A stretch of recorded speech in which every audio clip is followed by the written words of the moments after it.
Good evening guys. Ninth math assignment section C में chapter number 8 and 9 का solution आज हम देखेंगे। तो शुरू करते हैं हमारे क्वेश्चन नंबर 1 के साथ, जो कि चैप्टर 8 में होगा। चैप्टर 8 कौन सा है बोलो? क्वाड्रिलेटरल्स। तो उसमें भी जो पहला थियरम है अपना, राइट, क्वाड्रिलेटरल में उसी का क्वेश्चन बना के दे दिया गया है। क्या क्वेश्चन है? Prove that a diagonal of a parallelogram divides it into two congruent triangles. ये तो सब मेरे बच्चे नींद में भी कर पाएंगे, है कि नहीं? कैसे करोगे बताओ? नींद में मतलब होश में।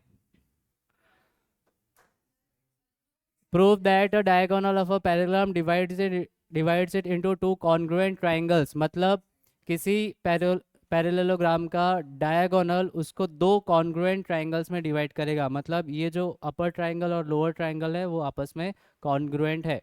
तो कॉन्ग्रुएंसी हमें प्रूव करनी है, तो कोई भी जो कॉन्ग्रुएंट क्राइटेरियाज है, S S S, A S या एस ए एस, इसमें से अपने कोई भी यूज़ करेंगे। ओके। तो अपने प्रूव दैट वाले क्वेश्चन में सबसे पहले अपने क्या करते हैं, गिवन और शो दैट वगैरह लिखते हैं। क्या लिखोगे इसमें? Given,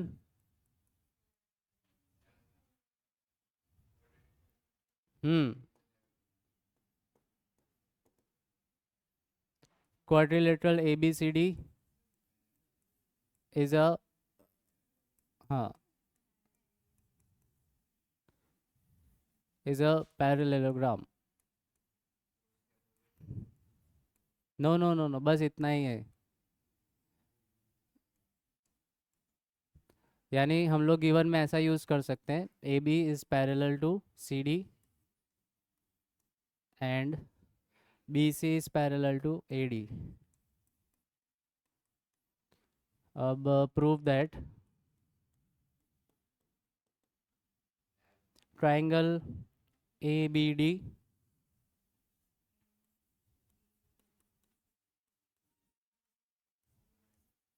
is congruent to triangle C D B. अगर आप ऐसे जाओ ना, जेड बना के चलने का है, क्योंकि अब ए बी और सी डी पैरेलल होगा। तो ए बी डी और D B D C, A B D and B D C वो आपस में इक्वल होंगे। तो जब आप बी का नाम लोगे तो आपको सामने डी देना पड़ेगा। समझ रहे हो? हाँ। तो हमने क्या बोला? Triangle A B D is congruent to triangle C D B. ये नामकरण कैसे करना है ध्यान, हाँ, ध्यान से सीखने वाली बात है। ए बी डी, ये वाला एंगल किसके सामने जाएगा? हाँ, तो बी डी सी के सामने, है ना? तो नाम भी ऐसे ही देने का, A B D is congruent to C D B. अगर आप ऐसे बोल दोगे सी बी डी, तो ये दोनों एंगल तो इक्वल है ही नहीं, राइट? तो वो फिर रॉन्ग कंसेप्ट हो जाएगा। चलो,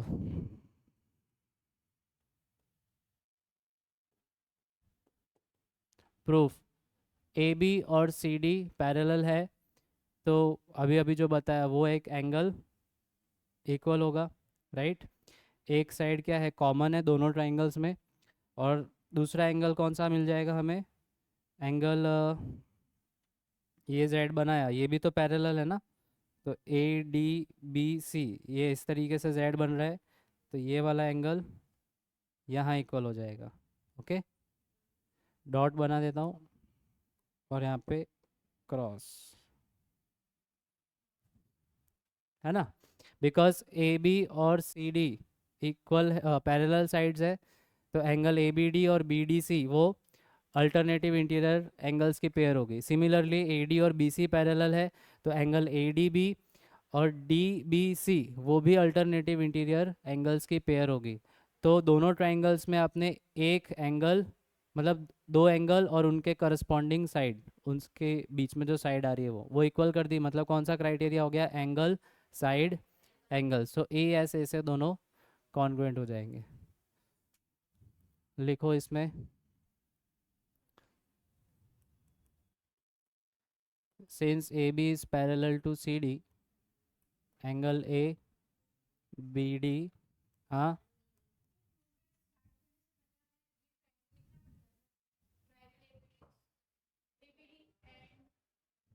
उसके सामने जो है वो लिखना पड़ेगा ना।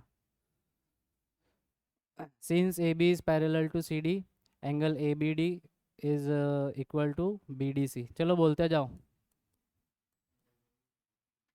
Equation one, reason alternative interior angles. इसी तरीके से since B C is parallel to A D, angle A D B and D B C, A D B and D B C. Equation two, reason alternative interior angles. और यहाँ पे हाँ side भी है ना, तो पहले साइड लिख लेते हैं यहाँ पे, क्योंकि एंगल साइड एंगल लग रहा है तो उसी वे में जाओ। एंगल एक लिख दिया, अब बीच में साइड, फिर angle. D B equals to B D. Equation two, reason क्या लिखेंगे, कॉमन। इस इक्वेशन को 3 नंबर दे दे। समझे?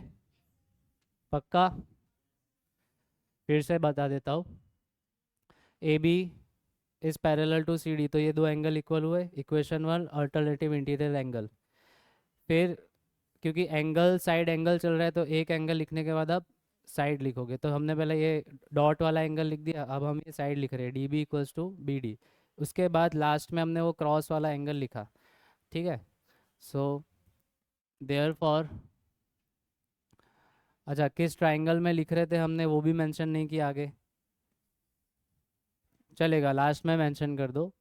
सो for triangles A B D and क्या लिखे थे, सी D B.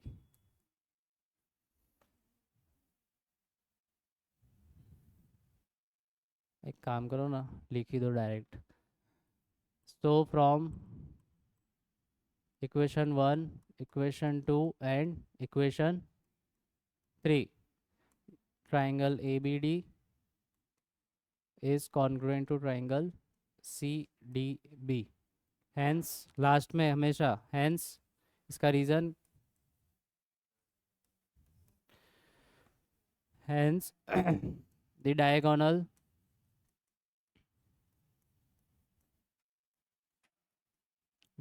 of a parallelogram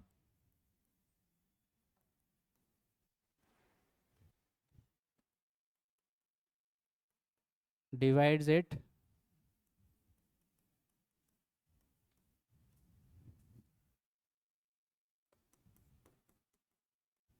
into two congruent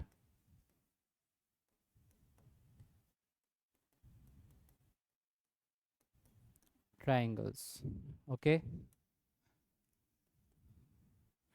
बच्चे खाली इतना करके छोड़ देते, बट लास्ट में ऐसे लिखना सही रहता है, मतलब ideal way of writing. Okay done. Next question, show that the diagonals of a rhombus are perpendicular to each other. तो हमने रोम्बस बना दिया, rhombus A B C D, जिसकी सब साइड इक्वल है। इसके डायगोनल्स यानी ए सी और बी डी एक दूसरे को 90 डिग्री पर इंटरसेक्ट करते हैं। तो हमें ये कोई इन चारों में से कोई एक एंगल 90 डिग्री प्रूफ करना रहेगा। तो मान लो कि हम ए ओ बी को 90 डिग्री प्रूफ करना चाहते हैं, तो वो चीज़ कैसे होगी? ओके, तो हम दो एंगल कंसिडर करेंगे, ए ओ बी और ए ओ डी। ए ओ बी और ए ओ डी को अगर हम इक्वल प्रूफ कर दे तो वो ऑलरेडी देखो लीनियर पेयर तो बना ही रहे, 180 दोनों का समेशन 180 तो हो ही रहा है, तो अगर इक्वल भी होंगे तो 90 90 करके हम इसको राइट एंगल प्रूफ कर पाएंगे। बट इन दोनों ट्राइंगल्स को कॉन्ग्रुएंट प्रूफ करना पड़ेगा। उसके लिए क्या करना पड़ेगा? इन दोनों ट्राइंगल्स को कॉन्ग्रुएंट प्रूफ करना पड़ेगा, तब जाके हमें ये दोनों एंगल इक्वल इक्वल मिलेंगे। और इक्वल है और लीनियर है, वो दोनों का कॉम्बिनेशन करके हम इसको राइट एंगल प्रूफ कर पाएंगे। और कॉन्ग्रुएंट प्रूफ करने के लिए बच्चों हमें बहुत सारे एलिमेंट्स चाहिए। अभी हमारे पास सिर्फ ये जानकारी है कि रोम्बस होने से ये दोनों ट्राइंगल्स की एक एक साइड इक्वल है, बाकी की चीज़ों के बारे में हमें नहीं पता अभी। तो तो अब हमारा स्टेप ये बन जाता है कि हम इन दोनों ट्राइंगल्स के बारे में और इन्फॉर्मेशन इकट्ठी करें। तो वो कैसे करेंगे, उसके लिए आपको दो ट्राइंगल कंसीडर करने होंगे जो कि एक दूसरे को फेस कर रहे हैं, जैसे एओडी और सीओबी। इन दोनों ट्राइंगल्स में एक एंगल है ये आमने सामने, वर्टिकली अपोजिट एंगल।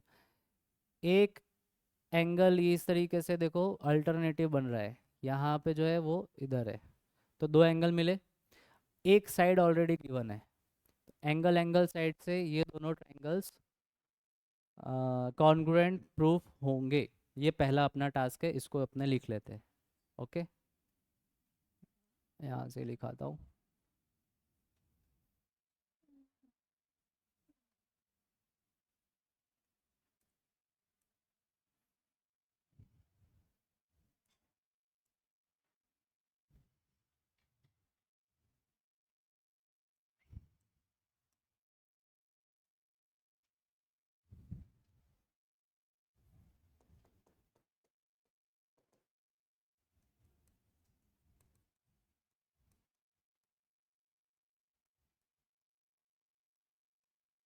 रोम्बस होने से क्या होगा, A B is equals to B C equals to C D equals to A D.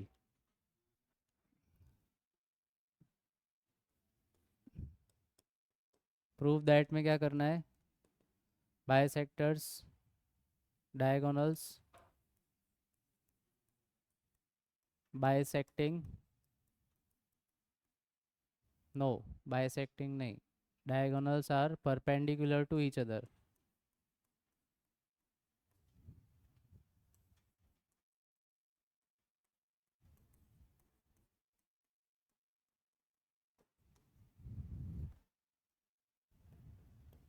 Proof, अभी मैंने जो समझाया उसके हिसाब से पहला टास्क आपका क्या है कि आप ट्राइंगल ए ओ डी और बी ओ सी को कॉन्ग्रुएंट प्रूफ करो। ठीक है। कौन सा नाम लिया, ए ओ डी। अब डी के सामने कौन सा एंगल इक्वल होगा, बी। तो नाम कैसे दोगे, ए डी ओ के सामने हम, सॉरी सॉरी, क्या नाम दिया था पहले, ए ओ डी। तो उसके सामने हमें नाम देना पड़ेगा सी ओ बी। देख, ए ओ डी, डी के सामने क्या रखना है हमको, बी। और ओ के सामने तो ओ ही रहेगा, तो ओ डी के सामने रखा बी, तो बचा क्या फिर, सी। तो ए ओ डी और सी ओ बी ये दोनों रहेंगे। डन।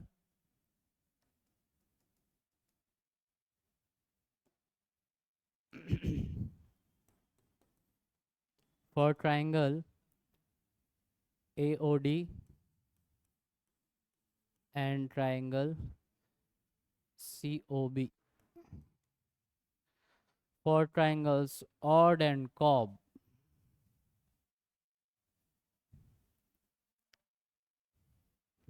एंगल AOD, या फिर सीधे ऐसे लिखो angle O equals to angle O, vertically opposite angles.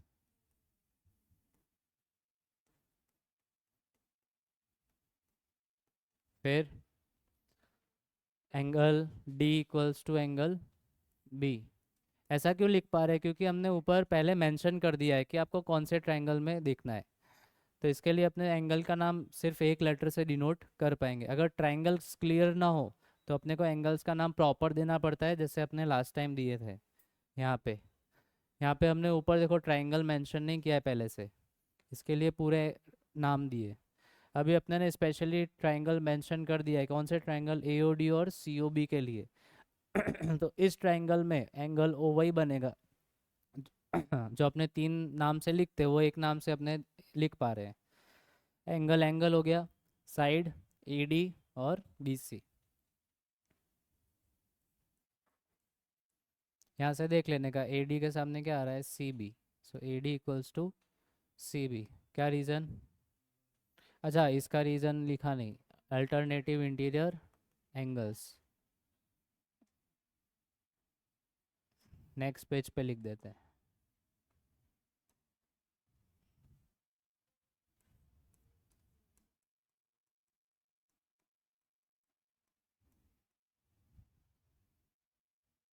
और A D equals to C B. हाँ,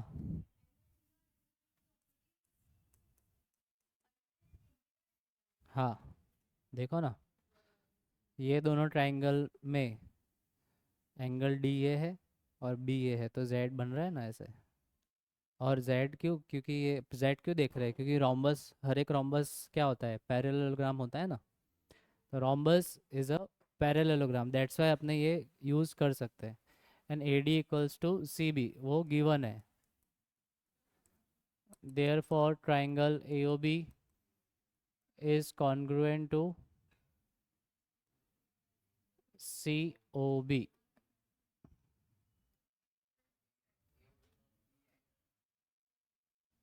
odd and COB, A O D is congruent to C O B. अब ये इसका फ़ायदा क्या होगा? तो हम ये जो साइड्स है ना, O D and O B, वो इक्वल कर पाएंगे। O D equals to O B, therefore O D equals to O B. और ये हो गया सी पी सी टी। इसको इक्वेशन नंबर भी दे देते हैं, अभी तक कोई दिया नहीं है ना, तो 1।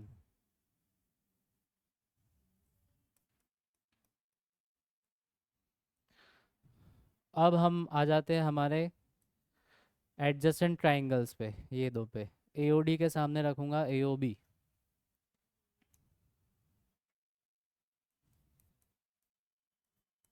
Now for triangles A O B, A O B क्यों लिखता हूँ बार बार, एंड हाँ बी होगा, A O D and A O B. चलो फटाफट ए ओ साइड क्या है? कॉमन है,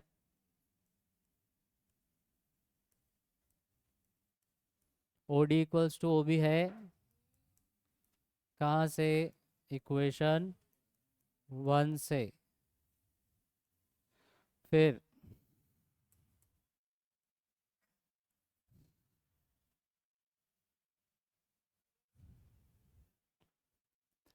एक साइड बच रही है, कौन सी? देखो ए ओ और ओ डी लिख दिया, आप क्या लिखेंगे? ए डी के सामने ए बी। ए डी और ए बी इक्वल है, क्यों? गिवन है। अब इन तीनों का कॉम्बिनेशन करो तो triangle A O D is congruent to triangle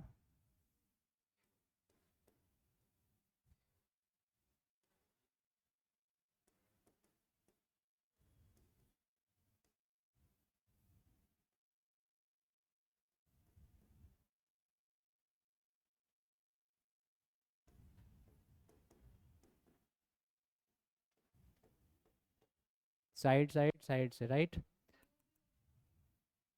C O B adjacent angle, C O B तो कब का हो गया? सी ओ बी एंगल तो कब का इक्वल हमने प्रूव कर दिया, ये नहीं किया? हाँ, एडजेसेंट एंगल्स, एडजेसेंट ट्राइंगल्स कर रहे हैं ये वाले, ए ओ डी के सामने A O B. Okay done. तो इससे हमें क्या मिला? Angle A O D equals to angle A O B. Hmm, इसको इक्वेशन नंबर 2 बोल देते हैं। ए ओ डी और ए ओ बी के इक्वल हो जाने से अब उसका समेशन लेंगे तो वो 90 डिग्री निकल कर आएगा। मोर ओवर इनका समेशन 180 डिग्रीज है। हाँ,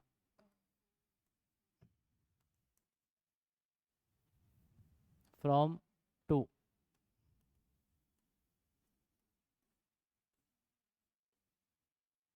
ए ओ डी की जगह क्या लिख सकता हूँ? A O B. So 2 times angle A O B is 180।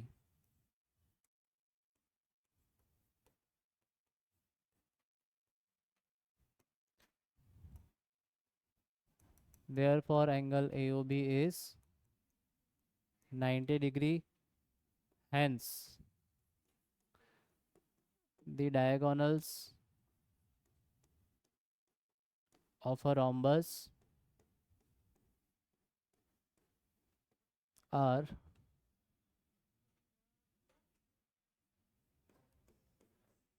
rhombus नहीं था?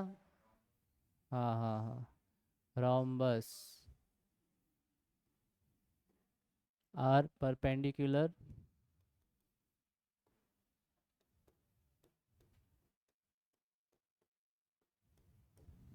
ओके।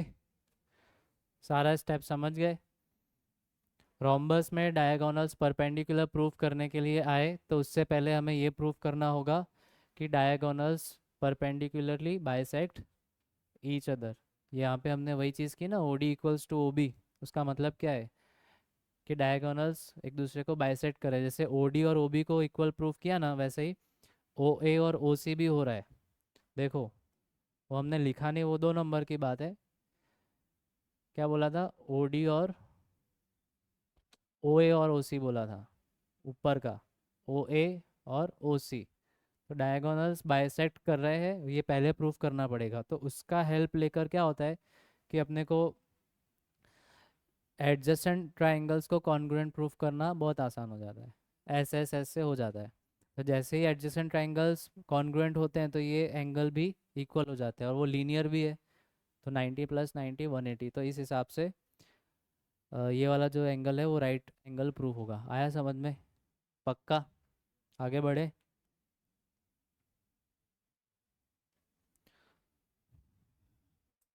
फोर्थ क्वेश्चन आएगा ना कि थर्ड? हाँ, third. ABCD is a rectangle and PQRS are the midpoints of the sides AB, BC, CD and DA respectively. Show that the quadrilateral PQRS is a rhombus. तो अब जो question आएंगे उसमें आपको मिड पॉइंट थ्योरम का use करना है। तो एक बार रिवाइज कराओ। हाँ ही बोलोगे, ये नहीं बोलोगे कि हमको याद है। बताओ तो चलो, क्या होता है मिड पॉइंट थ्योरम? किसी ट्राइंगल की दो साइड ए बी सी, किसी ट्राइंगल की दो साइड के मिड पॉइंट में से पास होने वाली लाइन तीसरी साइड के पैरेलल होगी और उसकी हाफ भी होगी। अगर मैं इसको पी क्यू बोल दूँ ये, तो P Q is half of B C, है ना? फिर converse of mid point theorem में हमने ऐसा पढ़ा था कि अगर ट्राइंगल की किसी एक साइड के मिड पॉइंट में से एक लाइन पास करो जो कि, हाँ, एक लाइन के पैरेलल हो, तो वो थर्ड लाइन को मिड पॉइंट पर ही इंटरसेक्ट करेगी। एक ऐसा converse of mid point theorem भी था। उसमें भी यही मतलब बातें होती है। तो 3 चीज़ें मैंने बताई थी। पहला, mid point of A B.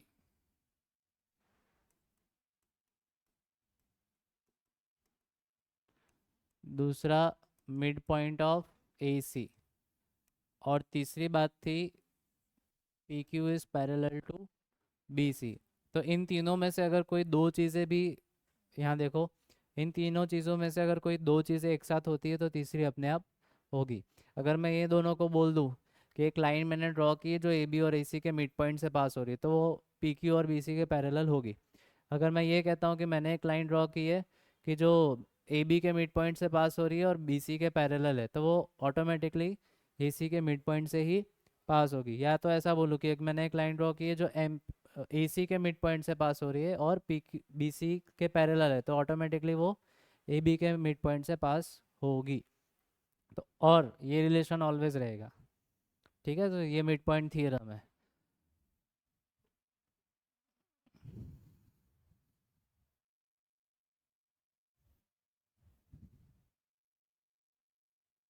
A B C D is a rectangle.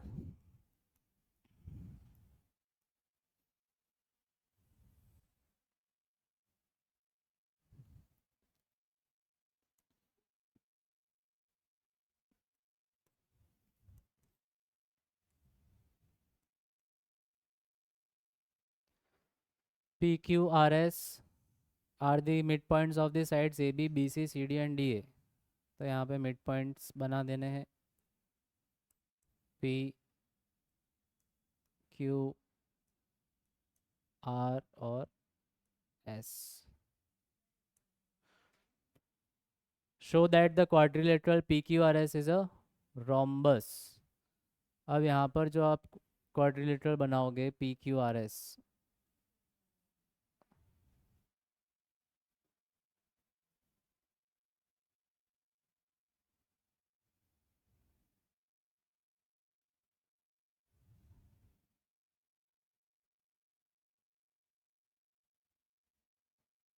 P Q R S क्या बनेगा, रोम्बस। देखो अभी समझो, मिड पॉइंट थ्योरम समझा अभी थोड़ी देर पहले। तो मिड पॉइंट थ्योरम के बेसिस पर ये क्वेश्चन होगा।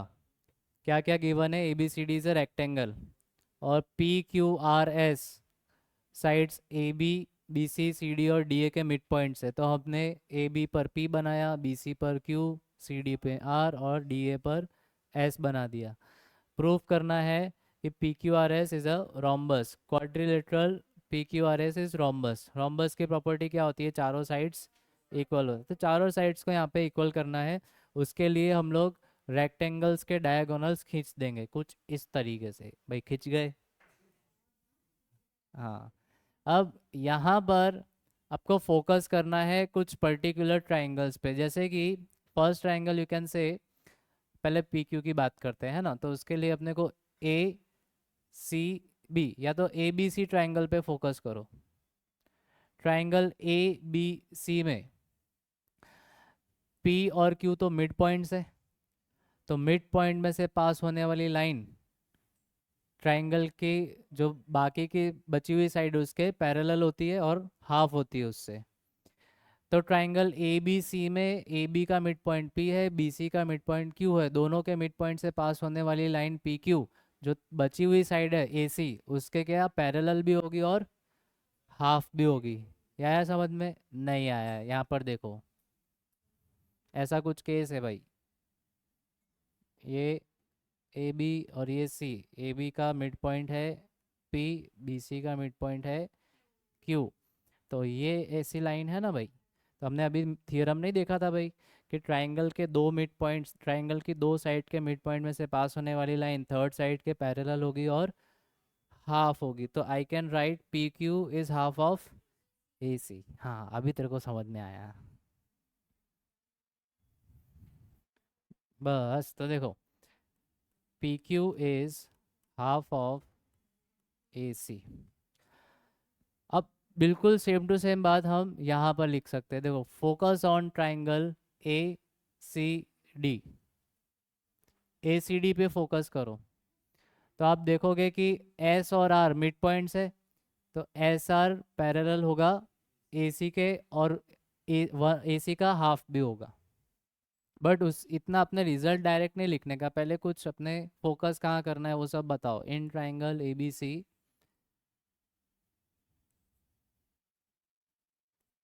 इन triangle A B C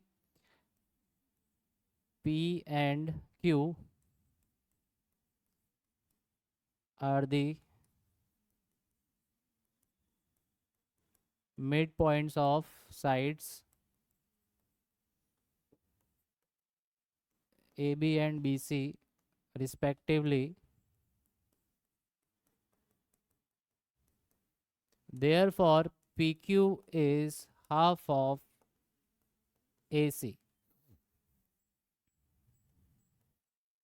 Equation 1 from midpoint theorem. अब आपको हर बार ये नहीं लिखना। अब आप क्या करोगे, सिर्फ similarly similarly similarly SR is half of AC. SR is half of AC. Similarly नहीं लिखा, कोई बात नहीं, अब लिख देते हैं।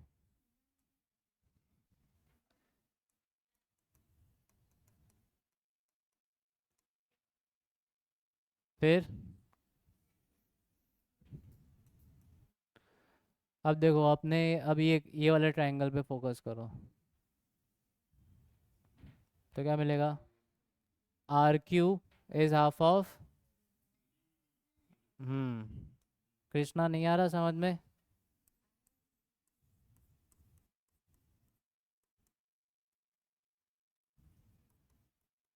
चलो अब बताओ नेक्स्ट क्या बचा, वो जो लास्ट बचा है वो बता दो। देखो हमने पी क्यू के बारे में लिखा, आर क्यू के बारे में लिखा, आर एस के बारे में भी लिख दिया। पी क्यू, क्यू आर और आर एस, कौन सा बचा दो? P S. पी एस किसके इक्वल होगा बोलो? ये नहीं, कोई नहीं बोलेगा, आप बोलो। Hmm. D B? D B के इक्वल कैसे हो जाएगा भैया, ये तो इतना छोटा है, ये डी बी इतना बड़ा है। मैं वही पूछ रहा हूँ, जैसे हमने P Q equals to 1/2 AC लिखा है ना, R Q equals to half B D लिख दिया, R S equals to half A C लिख दिया, ऐसे ही मैं पी एस के बारे में क्या लिख सकता हूँ मिड पॉइंट थियरम का यूज़ करके? R S equals to B D. हाँ तो मुस्कान ने बताया तब पता चला, देखा मैंने। P S equals to half, हाँ बी डी डी बी जो बोलो। हाँ इक्वेशन नंबर 2, 3, 4। हाँ नहीं लिखने हैं, बिकॉज अपने उसको सिमी, क्योंकि इतना सारा लिखने जाओगे ना बहुत लेंदी हो जाएगा। अपने यहाँ पर लिखा ना शुरुआत में, यानी आपको आता है, फिर आपने क्या कर दिया सिमिलरली, इसका मतलब हम गधा मजूरी नहीं कर रहे। अब एक, आप टीचर को प्रूफ चाहिए होता है कि भाई ऐसे कैसे लिख दिया, तो हमने यहाँ लिख दिया, एक के लिए लिख दिया, और बाकी सारी जो सिमिलर चीज़ें होती है उसको अपने सिमिलर करके लिख सकते हैं। तो बाकी सबके लिए हमने कर दिया, नहीं तो सोचो कितना है, इसी में बोर्ड भर जाए। अब आपको क्या यूज़ करना है? देखो आप दो चीज़ों को पी क्यू और आर एस, तो वो तो डायरेक्टली इक्वल हो रहे हैं क्योंकि दोनों हाफ ए सी है, वो भी हाफ ए सी है। कौन? P Q. P Q is half of A C, R S भी हाफ ऑफ ए सी, तो P Q equals to R S तो ऑलरेडी हो रहा है, और ये दोनों भी आपस में इक्वल आ रहे हैं। R Q equals to P S, पर हमें दो दो नहीं, हमें तो चारों इक्वल चाहिए क्योंकि रोम्बस है, तो चारों इक्वल कैसे? तो use the property of rectangle. Rectangle में प्रॉपर्टी होती है कि उनके डायगोनल्स इक्वल होते हैं। अगर आप AC की बात करो और BD की बात करो तो दोनों ही रेक्टेंगल के डायगोनल्स है, तो वो आपस में इक्वल होंगे। तो AC लिखो या BD कोई फ़र्क पड़ता नहीं है, ये चारों की चारों जो अपने इस साइड लिखी है PQRS की साइड्स, PQRS की चारों साइड्स एक ही वैल्यू की हाफ है, तो मतलब इक्वल हो गई कि नहीं हो गई? तो अपने, हाँ, रीज़न वही लिखेंगे कि the diagonals of a rectangle are equal. देख मैं डायरेक्ट लिख रहा हूँ, AC equals to BD, because, इसको इक्वेशन नंबर दे दो पहले, 5। अब रीज़न लिख लो, because diagonals of a rectangle are equal. अब एक मस्त लाइन लिखने की, फ्रॉम, कौन सी? हाँ मस्तन की लाइन लिखने की, फ्रॉम 1, 2, 3, 4 एंड 5। हाँ 5 भी तो आएगा ना, क्योंकि ये क्या बता रहा है कि आप BD और AC में कोई फ़र्क मत करो, वो बिल्कुल इजी, बिल्कुल सेम टू सेम है। तो फ्रॉम 1, 2, 3, 4 एंड 5,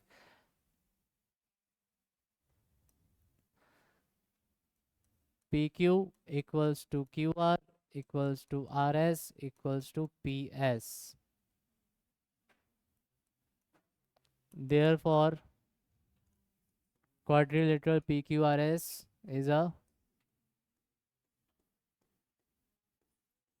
rhombus। आया समझ में? हाँ बेटा। नहीं नहीं, वो तो वही करना था भाई, quadrilateral PQRS is a rhombus। भले ही हमने ट्राइंगल्स लेकर साइड्स इक्वल प्रूफ की, बट अल्टीमेटली प्रूफ क्या हुआ? P Q equals to Q R equals to R S equals to S P. इसका मतलब इससे जो क्वाड्रिलेटरल बन रहा है वो रोम्बस। नेक्स्ट क्वेश्चन भी हमारा मिड पॉइंट थ्योरम पर ही बेस्ड है और प्रीवियस क्वेश्चन से थोड़ा इजी है, बहुत इजी है। ABCD is a trapezium in which AB is parallel to CD। AB is parallel to CD। Trapezium में कोई वन पेयर पैरेलल होती है, तो AB और CD पैरेलल दिया है। BD is a diagonal and E is the mid point of AD। BD is a diagonal, बना के रखा हुआ है पहले से। BD is a diagonal and E is the mid point of AD। ये वाला पॉइंट E AD का मिड पॉइंट है। A line is drawn through E। अपने पॉइंट E से एक लाइन ड्रॉ करी। Parallel to AB intersect BC at F। ये जो लाइन ड्रॉ की है वो AB के पैरेलल है और इस BC को F पर इंटरसेक्ट करती है। Show that F is the mid point of BC। तो F भी BC का मिड पॉइंट होगा। कुल मिलाकर ट्रेपेजियम की नॉन पैरेलल साइड्स में से एक साइड पर मिड पॉइंट सिलेक्ट किया और उस मिड पॉइंट में से एक लाइन पास की जो कि पैरेलल साइड्स के पैरेलल थी। पैरेलल साइड्स के पैरेलल थी। तो ये जो लाइन है आगे जाकर जो दूसरी नॉन पैरेलल साइड है उसको भी मिड पॉइंट पर ही इंटरसेक्ट करेगी, ऐसा हमें प्रूफ करना है। तो उसके लिए भी हम मिड पॉइंट थ्योरम का यूज़ करेंगे। हम डायगोनल BD की हेल्प से ट्रेपेजियम को दो ट्राइंगल्स में डिवाइड कर सकते हैं, triangles ABD and BCD। ABD triangle में बच्चों मैंने अभी अभी बताया था क्या क्या तीन चीज़ें हैं। Mid point of side 1, mid point of side 2 और तीसरी चीज़ क्या थी, पैरेलल टू साइड 3। तो इसमें से कौन सी दो चीज़ें लग रही है? मिड पॉइंट ऑफ AD आ रहा है ना, E is the mid point of AD। फिर ये वाली चीज़ आ रही है कि जो लाइन बनाई है EF वो पैरेलल टू AB है। तो इसका मतलब जो सेकंड है वो ऑटोमेटिक होगा क्या, मिड पॉइंट ऑफ साइड 2, यानी कि सेकंड साइड 1 2 3 ऐसे किया हुआ है। तो सेकंड साइड का ये मिड पॉइंट होगा, इसका नाम हम दे देते हैं G। बराबर। So G will be the mid point of BD according to mid point theorem.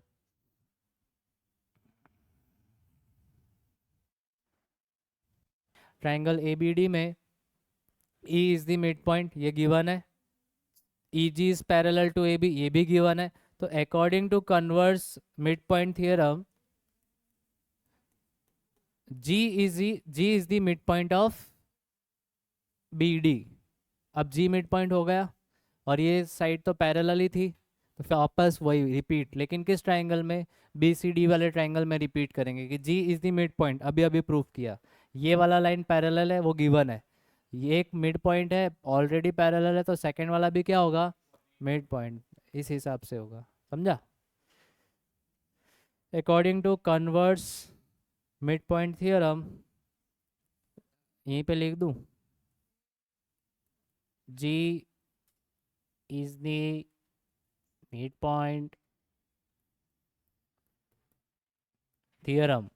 G is the midpoint theorem, हाँ बोलता है।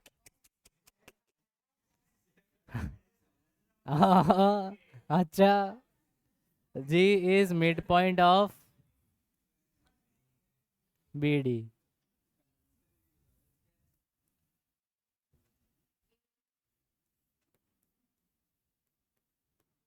ओके, चलो नेक्स्ट पेज पे वापस यही सब।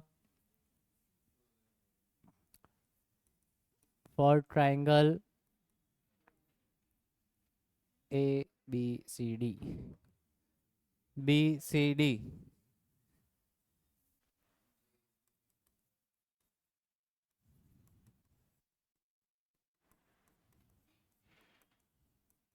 ये क्या किया, प्रूव्ड अबव, ऊपर अभी प्रूफ किया ना वो। एंड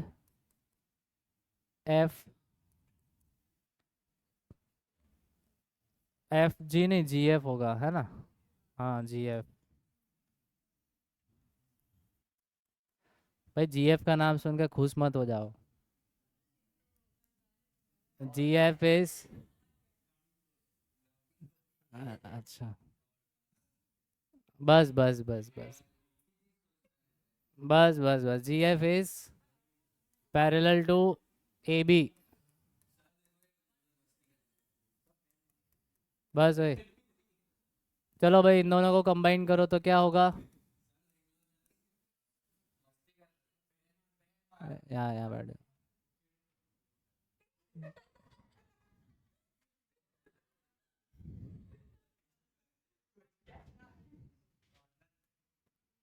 जयमीत, चलो बताओ, F is the mid point of, नहीं बिना डायग्राम के, बी सी। भाई ध्यान ऐसा रखो कि कभी कभी बिना डायग्राम के भी आंसर दे पाए, देखो है कि नहीं। Therefore F is the mid point of B सी।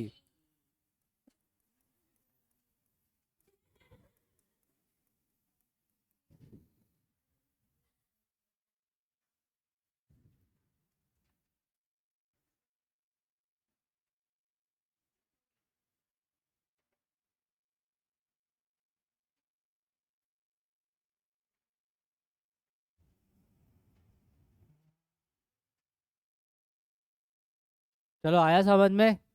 पक्का? एकदम इजी क्वेश्चन है, फिर से बता दूं क्या?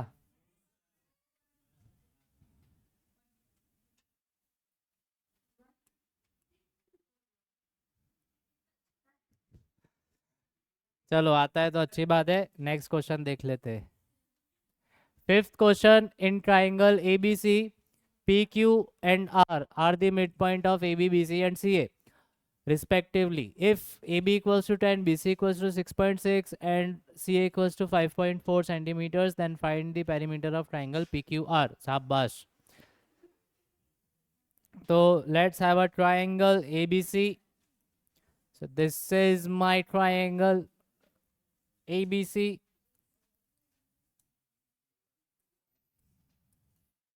अब इनका बनाना है मिड पॉइंट। चलो भाई, नाम तो दे दो पहले। ABC देना है कि PQR देना है? हाँ भाई नितिन, ABC की PQR। हाँ शाबाश। अभी P किधर बनाऊं? AB का मिड पॉइंट P।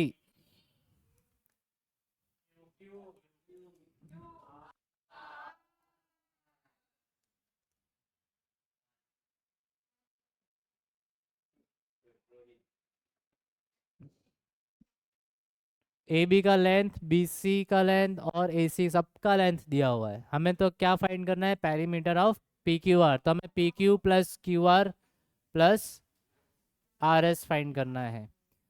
तो हम लोगों को पहले कह देना पड़ेगा कि, हाँ वेरी गुड, वही से चालू करेंगे, प्यार से चालू करेंगे। हाँ पी आर से, हाँ वही वही पी आर से चालू करेंगे।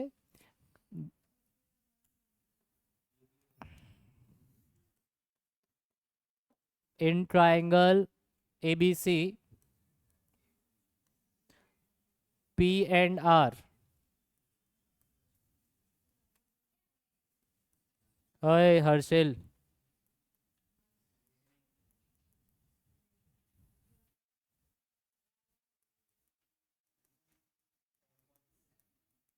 Mid points of A B and,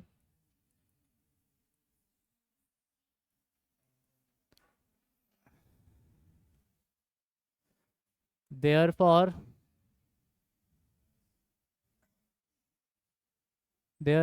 PR is half of, बोलते नहीं हो यार। PR किसके पैरेलल है? BC के, तो उसके हाफ कर देने का। therefore PR, BC कितना है? 6.6।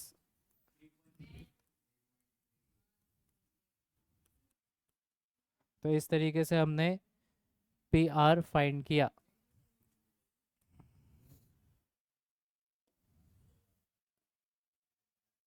तो बोलो इसी तरीके से अपने पी क्यू और क्यू आर फाइंड कर सकते हैं। तो अब क्या पूरा लिखोगे ये? हाँ, सिमिलरली।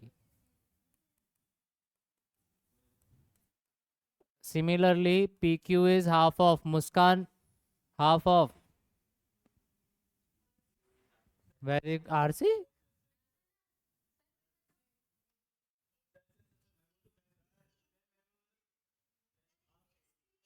एसी बेटा। पी क्यू किसके पैरेलल है वो देखो। पी क्यू किसके पैरेलल है? एसी के। ऐसे। अच्छा, आर क्यू बोला था तो सही है। तो ये भी आएगा, बट अपने अभी पी क्यू लिखा है, बोर्ड पे भी देखने का ना बेटा। P Q equals to half of A C. A C कितना है? 5.4। 2.7 सेंटीमीटर, ये नीचे लिख देते हैं।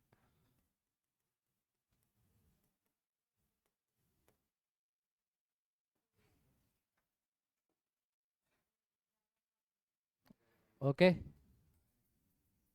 सेंटीमीटर नहीं लिखा नहीं। अब क्या बचा? Q R. Q R is half of A B and A B is given 8 centimetre. चलो, instead of AB I can write 8 equals to 4, अब येलो नहीं वाइट, 4 सेंटीमीटर। तो हमको मिल गया पी क्यू, क्यू आर और आर पी। और सब जो गिवन साइड थी उनका क्या किया है? हाफ किया है सिंपली। समझ रहे हैं ना? चलो, तो ई प्रश्न को हम एक ही लाइन में बता सकते थे, कैसे पता है? हम ऐसे लिखते, देखो। अरे आपको शॉर्टकट बता रहा हूँ ना। आप ऐसे लिखना, ए बी सी का पेरीमीटर।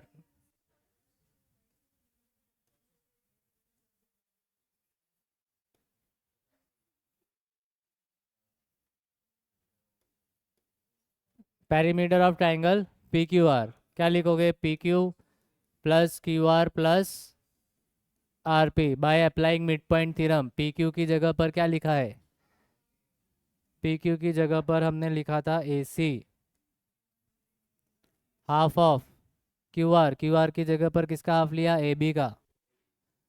और आर पी की जगह पे किसका हाफ लिया? बी सी का। तो यहाँ से क्या कॉमन हो गया? हाफ कॉमन हो गया, मिल गया A B plus B C plus A C. और A B plus B C plus A C क्या था? वो तो ट्राइंगल ए बी सी का पेरीमीटर। तो ट्राइंगल पी क्यू आर का perimeter is half of triangle A B C का perimeter. तो यानी इन सबको जोड़कर आधा करना था खाली। ये सबको जोड़ो भाई। 5.4 एंड 6.6 इसको जोड़ो तो 0.6 और 0.4 1 होगा। 5 और 6 11, 11 और 1 12, 12 और 8 20, 20 का आधा 10। बस इतना ही। अरे ये क्वेश्चन सेक्शन ए में आ जाए तब के लिए बात है।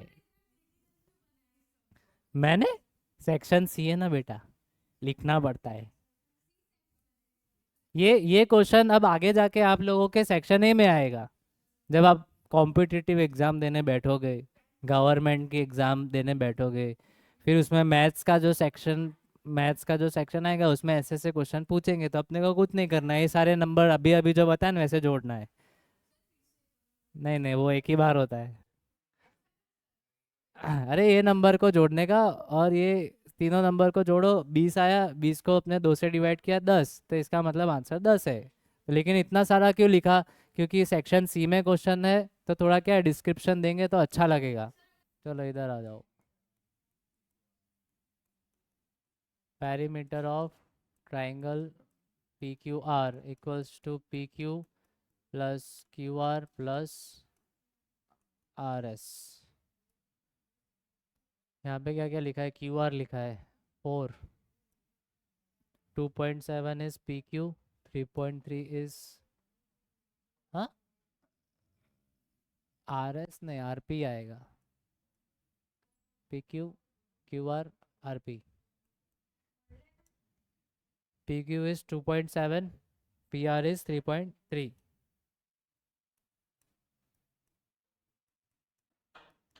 चलो ये देखो, 2 और 3 5, 0.7 और 0.3 1, 5 और 1 6, 6 और 4 10.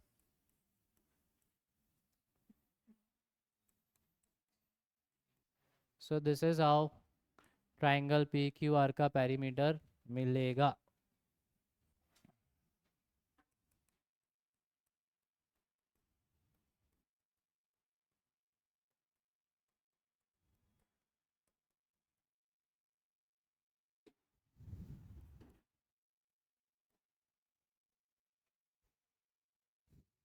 देखो ये कैसा है क्वेश्चन है, वैसा ही कुछ है. In triangle ABC DE and F are the midpoints of sides AB BC and CA.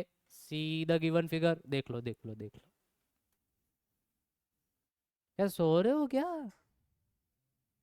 Show that ABC is divided into 4 congruent triangles by joining DE and F. ABC के 3 मिड पॉइंट थे. उस mid points को हमने जोड़ दिया. D E और F को हमने जोड़ दिया. तो जोड़ने के बाद जो 4 ट्राइंगल्स मिले वो कॉन्ग्रुएंट ट्राइंगल्स है. ऐसा प्रूफ करने का. ये जो 4 ट्राइंगल्स मिले ना, how many triangles are given in this figure. तो ये जो 4 ट्राइंगल्स है ADF, DEF, BED और CEF, ये चारों ट्राइंगल्स कॉन्ग्रुएंट है, ऐसा प्रूफ करना है. कैसे? बहुत अच्छे. SSS. कोई और बताना चाहेगा सजेशन? चलो अब आपसे ही पूछेंगे कैसे. SSS तो है, और आगे बताओ.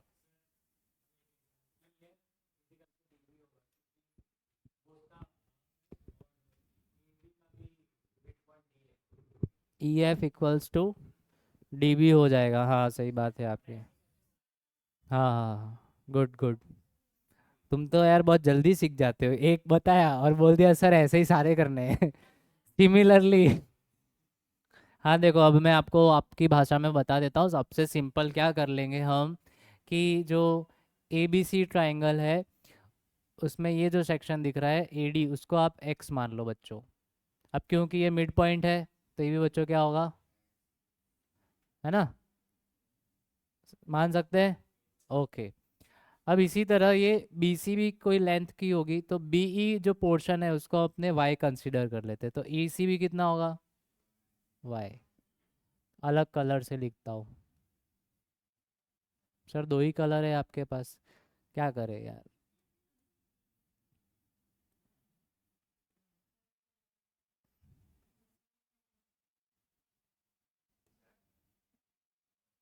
अब ये जो पोर्शन है उसको Z माना तो फिर ये दूसरा भी Z होगा. अब हम मिड पॉइंट थ्योरम से ये सीखे कि EF is half of AB. AB कितना है, 2x. AB इज 2x, तो EF कितना होगा, ओनली x. FD के बारे में क्या ख्याल है आपका, कितने की FD है आपकी? FD equals to y. DE is z. तो अब ये जो 4 ट्राइंगल्स है बच्चों, इन चारों ट्राइंगल्स की तीनों साइड्स देखो. चारों ट्राइंगल्स की 3 साइड देखो. और देखो इस ट्राइंगल्स की साइड देखो, ADF की x y z. हाँ BED की देखो x y z, x y z, x y z. चारों ट्राइंगल्स की तीनों साइड्स x y z है. इसका मतलब चारों ट्राइंगल्स, ये जो भाई बोला था SSS से कॉन्ग्रुएंट होंगे. पर अब लिखना कैसे?